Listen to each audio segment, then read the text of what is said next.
Alright, good morning dear students. So in the last video we have done till question number 7, and from here we'll start from question number 8 onwards, okay? But let me tell you, question number 8 is same as question number 6, and the one which you'll do I'm telling you out here. Question number 8 is same as question number 6. Question number 10, the hint is given out there in the book. You just have to do the same, answer is right there. Question number 11, the hint is given in the book. Question number 13 also hint is given in the book. Okay, so I'm starting with question number 9. So let's read the question. If y is the mean proportion between x and z, so that xy plus yz is the mean proportion of this and this. So first it is given that y is the mean proportion between x and z. So let's start with that only, okay? Given y is the mean proportion of x and z. So if y is the mean proportion between x and z, then we know that if y is the mean proportion between x and z, then we know that x comma y comma z are in continued proportion. X comma y comma z are in continued proportion, and once they are in continued proportion, first is to second is equal to second is to third, which is this. Okay, which is this. First is to second is to second is to third, and then this by this is equal to this by this will give you y square equals to xz. I hope you're clear till here.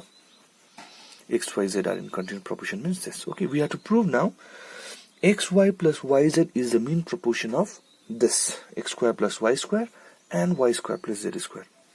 So what I'm going to do out here is I'm going to make things simpler. I'm not going to write xy plus yz. In fact, I'll write the value for this as another variable. Okay, let us assume p. Let p be the mean proportion between this and this. Now I have to prove that p is equals to xy plus yz. Okay, p is the mean proportion between this and this.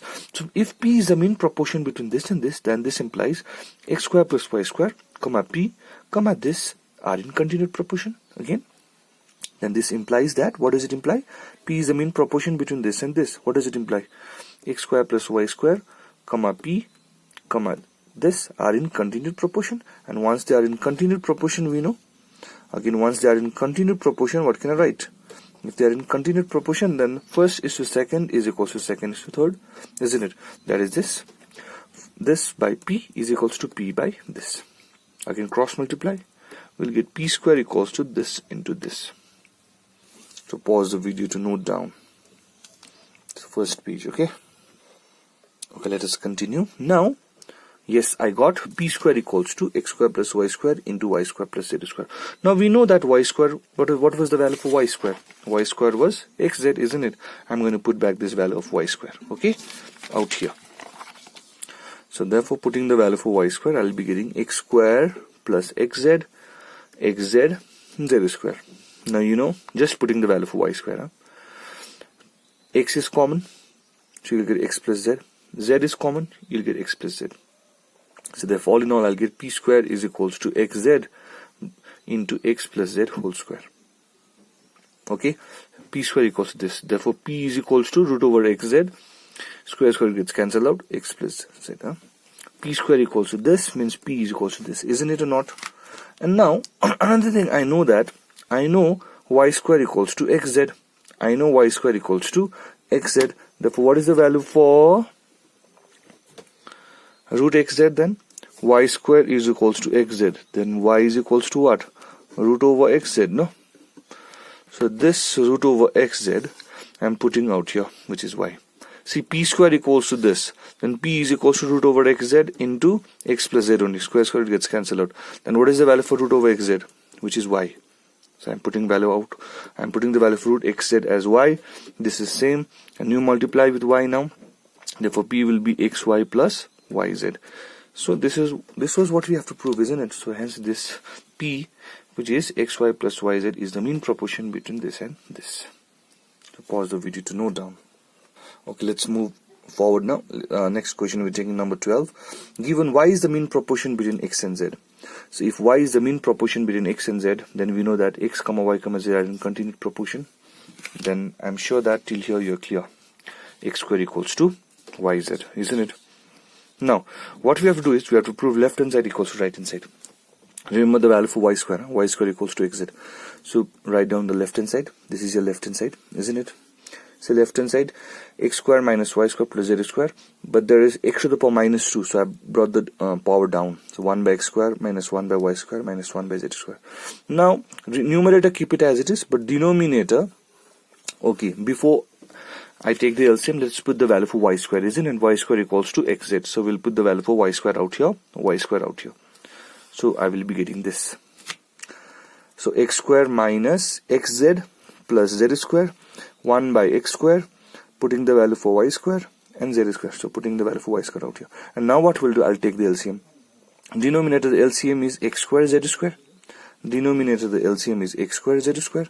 So if I put find out the LCM, that is this, x square z square, x square gone. So I'll be getting z square xz plus x square. I hope there's no problem in finding the LCM, isn't it? Now look at this properly. I am getting x square minus xz plus z square, and again I am getting x square minus xz plus z square. So which are the similar expression which gets cancelled out later, okay, which is this, and this goes up in the numerator, and this similar, this and this similar, and it gets cancelled out. So hence I only get x square z square, isn't it? I'll be getting x square into z square, which is xz whole square. X square z square means xz whole square, and what is the value for xz? Y square. So put the value for xz, y square whole square means y to the power 4, which is our right hand side. So pause the video to note down. Okay, question number 14 now. The question says, find two numbers such that their mean proportion is 12 and the third proportion is 96. Okay, two conditions given. Mean proportion is 12, third proportion is 96. And I have to find two numbers. Let's start with the assumption. Let x and y be two numbers whose mean proportion is 12. I'm doing the first case first. Whose mean proportion is 12. So mean proportion means the middle value. So if mean proportion is 12, then x, 12, y are in continued proportion. If they are in continued proportion, first is to second is equal to second is to third. On doing so, I'll be getting this equation. I'll be getting this equation, 12 square equals to xy, and from here I found the value for y, 144 by x. And don't forget, I have to find the value for x and y. Okay, so 12 mean proportion, I'm getting this relation. Now again I know 96 is the third proportion of these two numbers only. So therefore x, y, 96 are again in continued proportion. And if they are in continued proportion, first is to second is equal to second is to third, which I'll be getting this. And now out here I am putting the value for y, this value of y out here. Okay, so putting the value for y, in place of y, 144 by x whole square is equals to 96. Please do cross multiplication. Please do cross multiplication. That is 144 into 144 divided by 96 is equals to x cube, which is this. 144 into 144 by 96 into x cube. So 144 I've written as 12 into 12. 145 I've written as 12 into 12. Okay, 96 I've written 12 into 8. So what happens out here is 112 and this 12 gets cancelled out. So hence I get back 12 into 12 into 12 by 8 is equals to x cube. Okay, now 12 into 12 into 12, it is 12 cube, and 8 is 2 cube. So 12 by 2 whole cube is equals to x cube. So therefore out here, since the base powers are equal, the bases are also equal. So 12 by 2 is equals to x. So hence 2 ones are 2 6. So what is the value for x?